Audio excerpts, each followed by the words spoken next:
Let me start by good afternoon to all the panelists and to all those attending. Thank you very much for being here. I'm very excited about this panel and also very pleased to be here. I am Camilla Naidu from the University of Johannesburg, and I will be chairing today's session. This is panel 2, set up by the research group entitled Gendered Violence and Urban Transformations in the Global South. It is from an ESRC project, which is led by Prof. Manali Desai of the University of Cambridge. Panel 2 has invited papers that are essentially qualitative in nature and that examine women's everyday negotiations of interpersonal violence against the background of changing urban and political histories in the Global South. So in this panel, we were keen to see discussion of the relationships between masculinities and femininities and the embodiments in different contexts. So I'm really happy that we will have an opportunity to learn more about quite different pictures, both in India and South Africa in this session. So the session is 40 minutes, and we will give each speaker about 5 minutes to draw out some of the key aspects of their papers. And after that, I'll make some general points to open up for Q&A.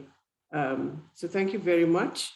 And without further ado, I think we can ask our first speaker, Samriti Singh, to talk to us. And she'll be talking to us about spatializing the middle-class woman, class gender in neo-urban Gurugram. Hi, thank you so much for giving me this opportunity. I'm quickly going to just go over the basic idea of the paper. So it basically situates the idea of how women experience gender in a spatial form, taking forward the kind of ideas that Doreen Massey has already discussed in her work. The basic premise of the paper is the kind of urban transformation that is happening in India in the post-liberalization era. My first argument is with respect to the very specific kind of urbanization that has followed post-liberalization in India, which is happening on the peri-urban fringes. It's fostered by foreign direct investment. There is a lot of rules and regulations and licenses and land use pattern that has been flexibly changed, which is how I would characterize this urbanization. So it results in patches of globality coinciding with large swaths of land that is either unoccupied, under construction, or just simply rural. So it is superimposition and patchwork of globality with rurality, and it brings together a certain kind of a tension that produces the spatial form that I'm calling neo-urban in the Indian context. This is not just peculiar of Gurgaon. This is similar kind of urbanization has happened on the fringes of Bangalore, on the fringes of Chennai, and Hyderabad. And so it leads to a certain kind of friction between the local ancestral agrarian community that owned large swaths of land, and their identity of caste is situated in relationship to their ownership of land. So when this land goes away and they imagine this to be beneficial, which is what Cohen talks about in his paper, suddenly they come to face with the reality that this land that has been acquired from them is yielding a lot more returns than they received. So they have a feeling of being cheated. And this is sitting at the core of the masculinity of rentier population, which is in Gurugram, which is rural, essentially.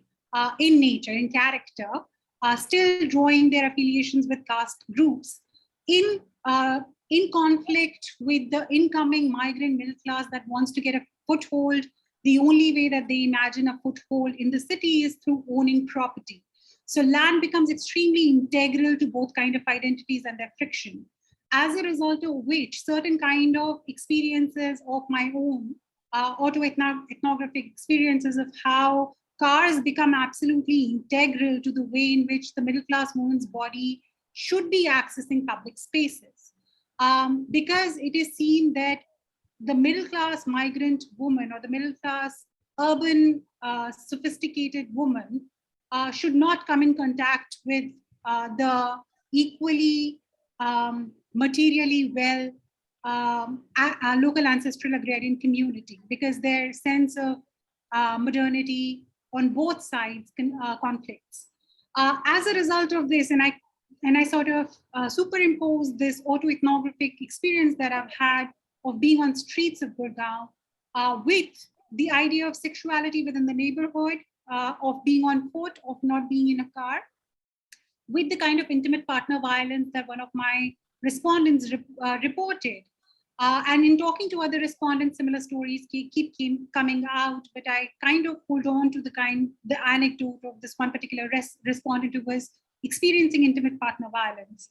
And I superimpose the kind of frictions that are happening at the macro level of the spatiality of neo-urban into how it shapes the kind of intimate partner violence that these women face and how they reconcile with it. So that's the larger idea of the paper. I hope I was in time. Thank you very much. Thanks a lot. I think you did it in very good time. Maybe 4 minutes and 50 seconds. Very good. Thank you so much. So the next person to talk to us would be Sinathemba Sidloy, and she's going to be talking to us about the geographies of violence, violence against women in South African spaces. Sinathemba?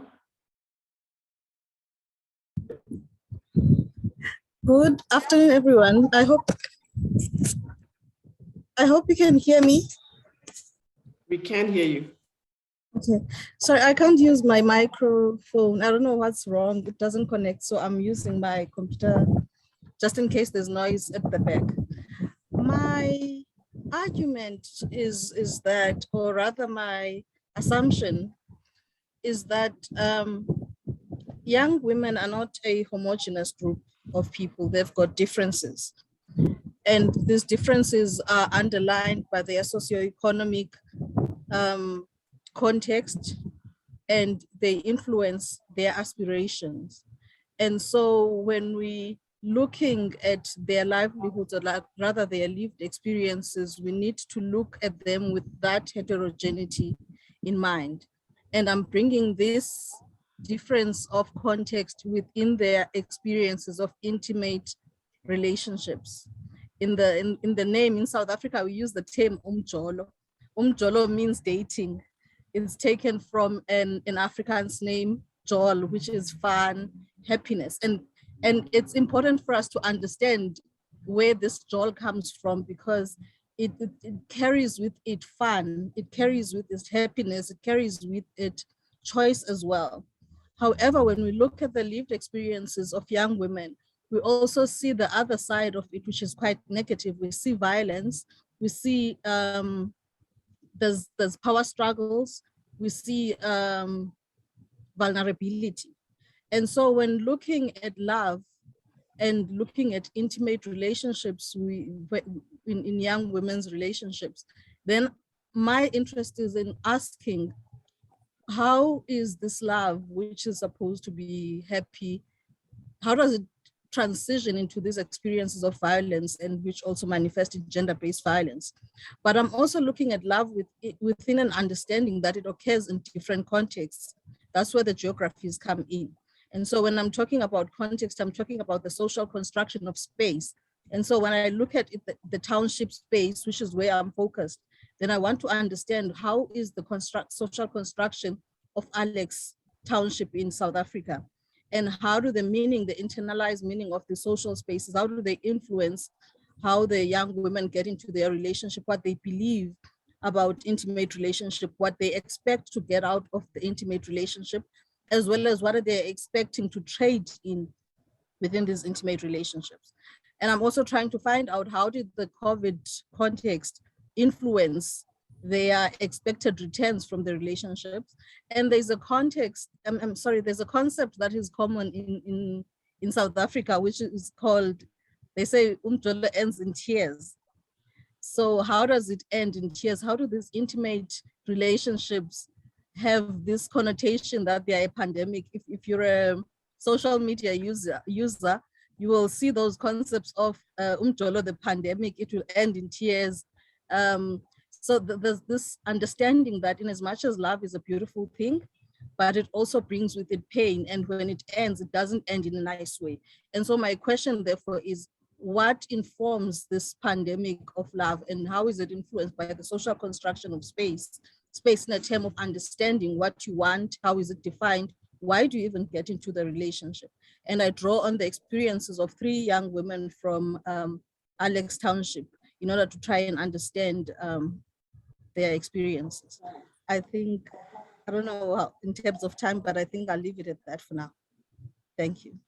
Thanks very much, Snithemba. We will now go to Lisa Vetten, and she will be talking to us about spatializing the moral, a short historical perspective on rape and urbanization in South Africa. Thanks, Lisa. Thanks, Camilla. So the departure point for my paper was really was a set of maps and a chart produced by the police. And what they both do in very graphic form is illustrate how you can concentrate, locate, confine, and specifically identify where rape occurs. And so my question was, how does that become possible? How does it become possible that you find rape distributed in such specialized and specific ways? And so what this paper starts to do is try and look a little bit at the history of urbanization in South Africa, which is inseparable from long-standing practices, first of segregation and then of apartheid starting in 1948. But the earliest foundations of urbanization and patterns of how people's living arrangements within urban spaces were made really emerge out of some early ideas around epidemics. How do you confine, quarantine, and isolate people who are infectious and keep dirt and disorder out, to use the language of the colonial era? And similar or later thinking around crime. How do you ensure that poor people do not mix together and act as a bad influence in each other? And of course, poor people here is also very, very definitely racialized. So those 2 ideas about crime and epidemic form some of the spatial design and thinking around where you locate people and how you locate people. And that also has to be read against the background of ideas about rurality or the rural. In South Africa, they've been really, really important in helping shape who is moral where, who is innocent where, and ideas around urbanization. So cities as being seen as corrupting and dangerous. So I think specifically in relation to South Africa's African population, that they belonged in rural areas where they were more likely to lead a traditional lifestyle and therefore remain innocent. Whereas once they moved into towns, they became corrupt, dangerous, and rapist. And some of those ideas actually underpin, there's some evidence to suggest they would actually underpin South Africa's 1913 Land Act, which sought to confine South Africa's majority African population into 7% of the land. So what I then tried to do is look at how those early ideas, then with the arrival of the National Party and Grand Apartheid in 1948, then created this incredible cage of legislation that sought to confine people into very particular areas. So you had the Group Areas Act, which specified particular areas for people based on their race. You also had the population group, which required everybody to classify themselves as a particular race and then to live and work and do whatever in their particular categorized area. This was then located to hold patterns of employment. You had influx control, which measured in particular how long people could be how long Black people could be in urban areas without permits. They had to be registered for employment. They had to have registered residences as well in order to remain. And there is a very particular gendered pattern that is as well as racialized to these patterns of urbanization, who could live where, how you were allowed to enter the city, and under what circumstances that could happen. So I think, again, keeping these ideas about rurality and rural areas as being the places where Black African people belong, there was a particular attempt to keep Black women out of cities, which only really started changing in the 1980s as some of these influx controls and Group Areas Act began to be lifted. So these shifts in urbanization also coincided with, to some extent, both South Africa's political liberalization, the arrival of democracy, as well as, very unfortunately, the arrival at more or less the same time of the HIV epidemic. And so this starts to fuse in creating very particular ideas about places, again, harking back to an almost by then 140-year-old history of ideas about how epidemic and crime concentrate in very particular kinds of localities. So then just tracing that through so that by about 2014-15, you can now have a program that specifically isolates the 27 parts of South Africa, which have 80% of the HIV infections, and where you have run programs for rape, there being this idea that there is a close association between rape and HIV, and these specifically target young women between 18 and 24, the DREAMS program. So in a very brief overview, I've tried to look at how it is that these very violent and dislocating processes of urbanization, which also went with forced removals of people as they were relocated from one urban area to another, could produce a situation we have now, spaces of violence that are so specifically contained and also in some ways associated with the epidemic, which then become sites of governance around the kinds of programs you can run, around how to make young women properly responsible, determined, resilient, empowered, and AIDS-free, to use the DREAMS acronym, and programs for young men, how they are supposed to behave in appropriate ways. So those programs are very much have an aspirational content, but I think the question becomes, within the background of that history and that context and how they have located and specialized violence so specifically, can you really change gender norms without looking at these histories and the kinds of contexts in which people have been forced to live? And what difference would it make to look at those sorts of histories and contexts in terms of how you try to address problems of gender-based violence when you start looking at it in a spatialized way? So that, I hope, was 5 minutes, Camilla. Thank you very much. So thank you to our three speakers. I just want to double check if Sia Tokoza is not here with us, the fourth speaker. No, unfortunately not here.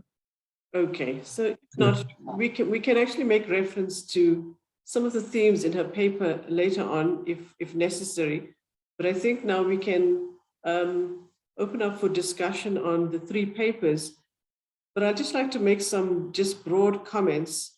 In the time that we have, I don't think I can do justice to any careful scrutiny of the themes emerging out of the different papers. I think they were very different, and I think they were rich and insightful. And there's a lot that could be further elaborated on and discussed. Simriti's paper was a very interesting paper, reflecting on spatializing the middle-class women. And she looked at, I love the concept of steroidal urbanization. And she referred to the dynamics of post-liberalization and the socio-spatial experience of women from three vantage points. I very much like the description of the neo-urban India. I thought it was informative for me. The city landscape as a patchwork of islands of globality. The three scales, home, neighborhood, and city, I think offer us very important insights into emerging relationships. And importantly, she points out that space shapes the way in which people interact, and space and identity are co-constituted. The three anecdotes were fascinating that she draws from her own fieldwork.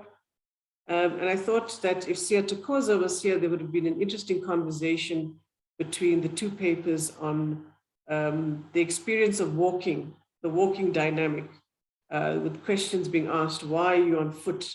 It's not proper for a middle-class woman to be walking in this particular fashion. There's valuable reference to the classed and gendered body of the woman walking or in a car. I just wanted to ask about, because autoethnography is not that popular in South Africa, I wanted to hear a little bit more about autoethnography and the potential within that particular method for actually engaging those negative stereotypes or conservative and sexist views. For example, when asked those problematic questions, where is the space for the researcher to engage with those types of views. And the second thing I would have been interested in hearing more about would be the phenomenon of crisis of masculinity. We've been also looking, and again, drawing from the South African context. There are for us a range of problems with the notion of crisis of masculinity. And there's a big discussion to be had there. Why would you find it useful as an analytical tool? And in the Indian context, because aren't men and women both in the crisis? And how does one usefully draw on this in the current context and in evolving and transforming India? Then I wanted to ask Sinathemba on geographies of violence. Sinathemba shows us that dating, or mjolo, is a dangerous game, as the intimate space is a high-risk space for gender-based violence. And the site in which the ethnography is conducted is the Alexandra Township. And Sinathemba makes the point that context-specific rules apply. Those who live in them, within these frameworks, evolve unique township-specific perspectives, thus shaping their outlooks in different ways compared to those outside of townships. So I want to ask about, is transactionality, or this view that mjolo is a gateway to resources, only a feature in townships involving working class women? Or can middle class women be seen from your work in Alex and Santon as also finding themselves trapped in transactional type relationships? So are multiple partners and instrumental type relationships where love is complicated, which you've referred to, reflective largely of townships? And if so, what drives this? What is it that drives this? And is there a broader practice emerging in South Africa? Is there a broader practice emerging in South Africa that you can reflect on? And then for Lisa, spatializing the moral, a short historical perspective on rape and urbanization in South Africa. So Lisa shows us ways of picturing rape in South Africa, looking at police and dreams data. And she asks, how did we get to see rape in this particular way? Importantly, she gives us an overview of historical moments, and she refers to a number of acts from the 1913 Land Act onwards. Essentially, the apartheid architects suggested that violence would be low when Black people were kept and constrained within the rural areas. But the constraints and the ways in which they were implemented were brutally violent as well. So I'd like to ask a little bit about forced removals and influx control, and how these created the conditions for violence at community and household level that we see today. So maybe if you could talk a little bit more about that, about these kinds of processes and how they led or created the conditions for violent relations that we see currently. I was hoping that Thokoza was here because her paper, which you can actually look at her slides later, but she discusses how women students experience and engage with safety concerns at the University of Rhodes. And I thought it was interesting because in some of the narratives that surround, that are embedded in the paper, there is talk about, should we protect ourselves through the implementation of gates, so to speak. One of the people she interviews asks, it says, I know it shouldn't be gated, the university, but it's scary how people just walk in and out. And the question there would be, are universities scary because there are insufficient barriers or gates? Or, with Rhodes University, the protests we saw not so long ago, the argument was that the dangers were within the institution. The perpetrators were within the institution. So the question would be, where should the barriers be? And what should what mechanisms need to be put in place to defend and protect women students from potential violators. But there's a link here between the notion of women walking and when and under what conditions are they safe. There's a link between this urban context and the urban context that I saw in Samjiti's paper. So these are just some preliminary thoughts, given that we have very little time. I'd like to open up for questions, and I'm not sure if there are questions on the chat. And then once we have more questions, then we can give our speakers a bit more time to engage with their papers and answer additional questions. Are there any other questions that you would have? Okay, there's some in the chat.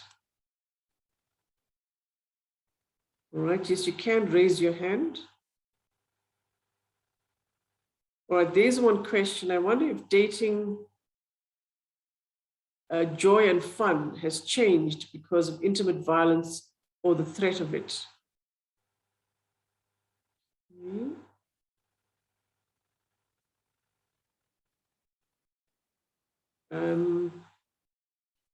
And another question, as HIV/AIDS is driven by high-risk behavior, do you categorize the joy and fun as high-risk behavior, particularly when they're due to financial need? I think both those are for you, Sinathemba. And a question for Lisa. Your account of historical spatialization of certain ethno-social groups as an explanatory framework to interpret gendered violence is compelling, but how can we prevent stereotyping such as groups now in our own analysis? And Manali says, to Elisa, could you elaborate a bit more on how liberalization has affected or altered these historical associations with particular spaces? All right, I think we can start with that. And if there are more questions, I will note the hands or be alerted to whatever's in the chat. So I think anyone can start who would like to start. I think Lisa should begin. There are a lot of questions. Okay, so Lisa, you start. Thanks, I'll do my best. Just, would you like me to respond to your questions as well, Camilla? Yes, please, you can. Okay. Order. Sure. I mean, because I think it links to a little bit of the questions that Manali and Nandini are asking. Forced removals were really quite brutal. You know, and the point is they're recent. There are many people who are alive today who would have lived through them, who would now be in their late 40s or 50s. And you can see, you know, if you look at images, you can see people forcibly being, they were slightly different in rural and urban areas. So I'll focus on urban areas. So you will have you would have had situations where, and you can see the kinds of photographs of bulldozers arriving, the police arriving, dogs arriving, people being packed up, forcibly taken, and land flattened, utterly erased. And so there are parts of South Africa often attached to larger cities where you walk there and there's just long grass, but you can see remnants of tar roads beneath, or the foundations of buildings that tell you that people once lived there. So, and I think if you read those accounts for people, they were very devastating. They have been, for instance, cited as primarily responsible for some of the problems in the Western Cape now and around the formation of gangs, in terms of how they, in a sense, almost had people developing an alternative state, based on what the state did to them, but it was the way it just one uprooted and damaged community relations and community networks. People lost livelihoods, people lost family. So there was a damage at both the intimate level to family, but I think to community and to livelihoods. And that's what allows some of these alternative economies like gangs and the like to emerge. I think the other thing to take into, so there was that enormous destruction, which was very difficult for people. And when you added that to influx control and you added it to migrant labor, you can see real impacts on people's families. So migrant labor, for example, sought to try and keep Black African people predominantly in homelands or the reserves that had been set aside, and to be allowed to migrate into the cities where they would work and obviously spend their money and then go back home. So that system of migrant labor did a great deal of damage to families. It often ended up having two households being set up, one in rural areas and one in urban areas. It meant children grew up often without seeing their father, being a very estranged relationship. Gave very difficult relationships between men and women as well. Influx control was designed to make sure that you could stay a maximum of 72 hours in an urban area, and you had to carry a residence permit, and you could be stopped by the police at any time to see whether you had the correct papers. If not, you would be criminalized. So I think that kind of criminalization was strongly enforced. So there is a very large portion of South African population that came to know the inside of prisons, policing and courts purely for being Black and in places without papers. So there is a long history of criminalization that should never have been there, and made people acquaintances with prisons that's really, what a stupid reason to have to go to prison. And I think contributes to some of the problems we see now with prison gangs, for instance, because that then drew people into other kinds of networks particularly men, once they had been imprisoned. So influx control, you had 72 hours if you would be arrested and imprisoned if you weren't there. It also created this mammoth bureaucracy of the departments of labor that would sit and count how many people were in white urban areas at any one point in time, and how many matched to the number of, as a kind of bureaucracy, it's an extraordinary study of madness in of itself. But counting how many people had come in for jobs, how many people were leaving every night, how many people did have jobs, how many people were living where, it is, as I said, an extraordinary study all of its own. So that was what influx control tried to do, was match the number of people coming in. And I mean, I think the language of influx in of itself is very revealing, especially if you start matching up to ideas like contagion and epidemic. It kind of tells you the discursive imagining that and how people were being thought about and how spaces were being thought about when you look at that kind of language that was being used. So I think, to answer your question, Nandini, it's a really important question.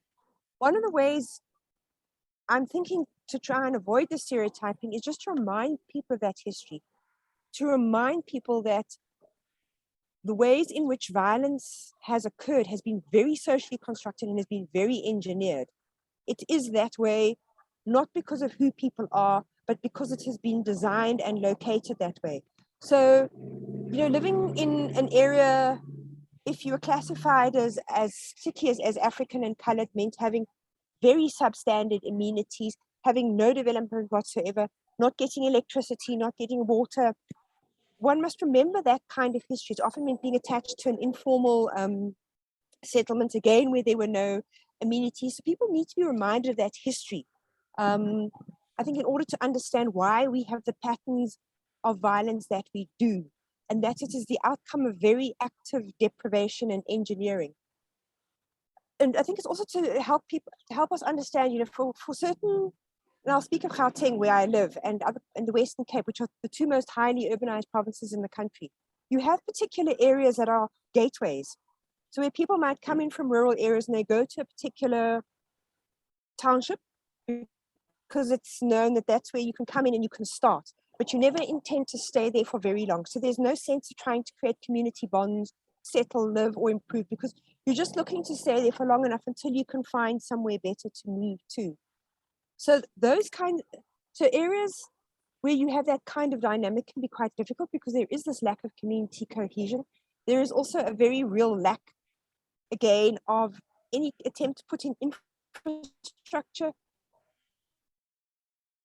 to try to give those areas a more stable, settled feel, to make them places where people want to live. And what is also interesting is that even in those areas, you find these massive discrepancies. So all areas might not be equally poor and deprived. So you'll have some areas, so you'll have inequalities within inequalities, which I think also creates some very complex dynamics. So yeah, perhaps I don't want to go on too long and deprive other speakers of their opportunities, but I hope that kind of gives a bit of a sketch and in an attempt to try to answer some of your questions. Thank you. Thanks for Lisa. I think it was very clear. I think we can go to Smriti. Yeah. So quickly, steroidal is not my coinage. It is actually a term that Donthi uses in his early article about the kind of urbanization that is happening in Gurugram. This was shortly before I started my field work, so it was speaking to my work in ways that really cannot possibly be ignored. The new urban, however, is my own classification of the kind of urbanization that is happening. It has a specific kind of a character. I am in the middle of completing my manuscript over this topic. And so new urban would be my coinage entirely with regard to the kind of urbanization that has happened. To understand walking in the city, because I'm certain that this is something that is very interesting to you and to me as well, having experienced it, and then quickly we'll go back to autoethnography as a work. Walking in the city particularly became important site of investigating how gender is experienced in the public space for this particular spatial urban form was because of the way in which this came about. New urban, by a character, the state infrastructure is lagging because there was immediate reselling of agricultural land and its retagging as commercial land to build up real estate. And most of this real estate has been developed by private real estate developers. As a result of which you see these spaces that are very, very developed, but then they have high walls and they are flanked on either side by large swaths of land, which is underdeveloped, under construction, or completely lying barren before it gets sold or resold. So those kind of spaces, punctuated by the fact that, combined with the fact that the state infrastructure is lagging, means that there is very little public transport. There is large stretches of road. The road that I described upon which the encounter happened was about a 4 kilometer straight road without a signal. And when I started walking, given my own experience of walking in Delhi, because you can get from one point to another or find a public transport, I was suddenly hit by the fact that there is no public transport. I cannot just hire an auto or a taxi while I'm on the street, which has very clear repercussions for when this happens at a different hour in the same space. And it signals something to the body, to the individual as well. And that hyper awareness that I have, combined with the fact of my own identity, which is how I'm going to come to autoethnography, positionality in any research becomes very important. Anything that I am writing about, I am a part of, or whatever the reality that I'm producing, I have become the tool through which that reality has been produced. So I am in every sense a part of the work that I have produced. Had I not been middle class, had I not had this way of speaking, had I not had this way of looking, had I not been marked with the middle class, the right kind of middle class markers, would I be allowed inside the houses? Would I be interacted with if my name was not so clearly Savarna? In certain ways, it definitely mediated. I cannot discount the fact that my identity was very integral to the work that I've produced. And so in that sense, autoethnography became important because my own experiences of growing up as a middle-class woman in Delhi were suddenly disjuncted by this experience of a large stretch of road upon which I'm walking, and there is no possibility of hiring any for hire means of travel. To be asked the question, where do you think you're going on foot, sends a certain kind of a signal. And then autoethnography, then I go back to the kind of ideas that Gopal Guru has of how experience can translate into theorization, which is where you distance yourself from the immediate reaction and you get into the investigation, very systematic investigation of what led to those questions. What is the premise of those questions? And that is where the experiences of me as a researcher became fodder for the kind of work that I'm doing, where I was able to divorce this from my immediate reaction of what does that even mean, to understanding the kind of premise and the kind of assumptions that inspires those questions. Quickly, just two more things and I would stop. So positionality and then reflection became very important. Middle-class masculinity and the crisis of masculinity emerges as an important concept in this regard because of the kind of history that has been associated with caste identities, its relationship with land ownership. Intermediary castes that are at the moment politically extremely prominent in Gurugram, but also prominent not just because of their caste affiliation. They were prominent because of also land ownership. So a lot of power was derived from ownership of the land. So in certain ways, local ancestral agrarian community and the masculinity of local ancestral agrarian community resides in power derived from both caste relations as well as patriarchy. Both of those overlap in certain ways. And so when that gets, that receives a friction from an incoming population, which has a very different dynamics, and they have to also own land in order to belong to the city, to be able to gain a foothold in the city, it creates a friction. And the way in which it is resolved is because local ancestral agrarian community owes its identity to the land ownership. The migrant middle class responds to it by trying and owning more and more flats, by having more participation in RWA as a way of claiming a certain ownership of the land and the space of the city.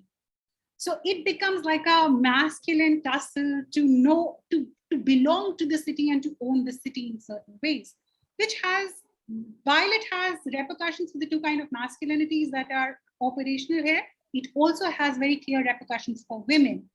Because the local ancestral agrarian masculinity is being produced as this very rugged, rusty, extremely barbaric masculinity, women are cautioned.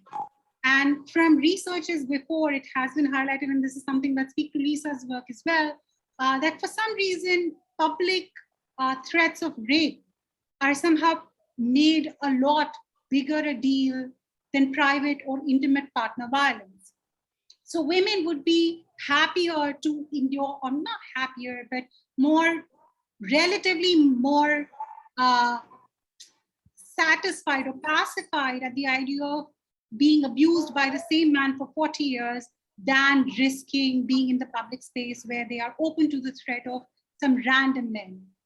And very subtle ways of violence and sustained periods of violence somehow are presented as a lot more doable than sudden acts of extremely aggressive and violent episodes without any mediation on either part by women.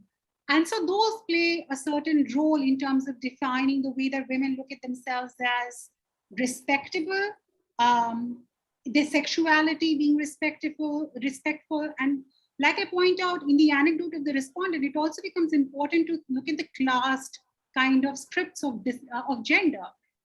I am not so worried to walk out of this relationship just because this is abusive, but at the back of my head now I'm wondering, I have a daughter who needs to have the protections that a middle-class woman needs. So the material means that produces middle-class gendered script need to be held on to. And those are some of the things that mediate the way in which intimate partner violence gets experienced. Thank you. Thanks so much. Okay, thank you. Shannon, do I have a few more seconds for Sinatemba to respond? Yeah, go ahead, I think that's. So Sinatemba, I think we're going to give you just some brief comments. I know there's a lot of interest in your paper, and there's been another question from Nandini, who asks, is that love and dating, have they changed from pleasure to fear, or is it that anticipation of pleasure exists together with trepidation about violence in contradictory ways? So I think if you can just give a quick response to, the range of questions. Thank you, Prof. I think what comes out of the observations that I keep making and also listening to the stories of women is that there is this understanding and the celebration of intimate relationships within the current context is the choice, the individual choice to get into a relationship, to choose which partner and to choose what benefits, that agency that young women have. However, this agency is not free from the structurings of society, from the power dynamics. And so these power dynamics are also not free from the different ways in which spaces are shaped and performed and structured. For example, when I'm looking at a township in Alex, the very makeup of Alex, the closeness of houses, the lack of space, for example, the living in shacks, a large number of people, those influence the outplay of violence, but they also influence the aspirations of young women. But there's also a certain Lokshin culture, that culture of understanding a certain space as violent, townships are violent spaces. It gives certain messages. But so there's all these socioeconomics that influence what your joy and what your fears are, and also what you want to do in a relationship. There's one for a young woman, for example, who says in her relationship, when it became violent, she could hear different songs. So as she comes to meet her partner, if he plays a certain kind of music, she could hear from outside. So she automatically knows that today is going to be a violent day. But now she says even the neighbors could hear. Now, the reason why neighbors can hear speaks to the closeness of these shacks in the township. That's why I'm looking at the geographies. It doesn't mean that there are no transactional relationships in other spaces, but how do the structuring of our spaces influence the way in which it occurs, the way in which people even negotiate these relationships? So if it was Santin, for example, it would not have been those shacks close to each other, where the people going to hear when she's playing music and understand that, oh, today she's going to be beaten. And they could hear that she's being beaten, for instance, but then there was no intervention. There's nobody who's crying and saying, oh, no, violence here and violence there, or coming to help her. So those are the understanding. That's what I'm trying to ask. Is it quiet simply because it's in a township where we know Kasi as a violent space? Or is it simply quiet and it would have been quiet in other spaces? And so that's why my question is then, how do the various spaces influence the experiences of gender-based violence in intimate relationships? And how do we internalize spaces? Because one of the young people says there are certain lessons that I've learned from Kasi, from Alex, growing up as a woman. So which means that Alex is not just a sort of a physical space of living, but it's also equipping you with certain ways of performing that you drop sometimes when you move into a different space. So once you move out of Alex and you move into Santin, do you perform the same way? Do you drop the lessons now and start loving in a Santin kind of a way where you present yourself in a different way, still the same person in an intimate relationship, but then because you have moved different geographies, then give you a certain way of performing the same relationship? And also there is an element of joy, and I do not want us to take it away, the joy and fun. It's captured in phrases such as vacation, which is, it's a vacation, but because of the slang term bay, which is two people in a relationship. So when they go on holiday, they say they're going on vacation. So there's also these dreams of happiness. And I wouldn't want to take it away, because even when young people talk about it, they do make references to such. There's where you go away for fun. And so it's an interconnection. It's also an interplay. That is why I'm saying that in this complex experiences of intimate partner violence, where there's various transactions, it's not only violence, it's not only abuse, there's moments of fun, but how are they then manifested differently depending on where people are? How do they play out in a township space because of the makeup, but also of the internalization of the space? We know townships as violent, so one can easily be violent even outside, where in a corner of a street, for instance, you can see a woman being beaten. It's a township space, but something you would not necessarily see in a suburb. It doesn't mean that there's no violence there, but it's performed different. It could be that because of the high walls, it's not easily visible. How do the different spaces that we occupy influence what we know of the spaces, but also how we perform the spaces? I hope that answers the question.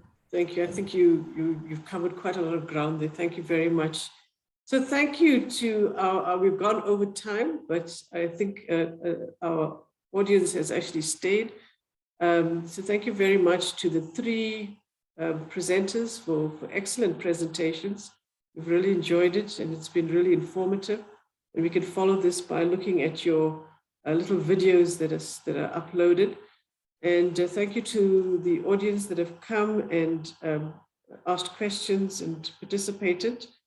Yeah, so well done to our speakers. I think we've learned a lot about urban infrastructures and political history and urban history and the ways in which these frame the everyday and the mundane and the struggles of women in different contexts.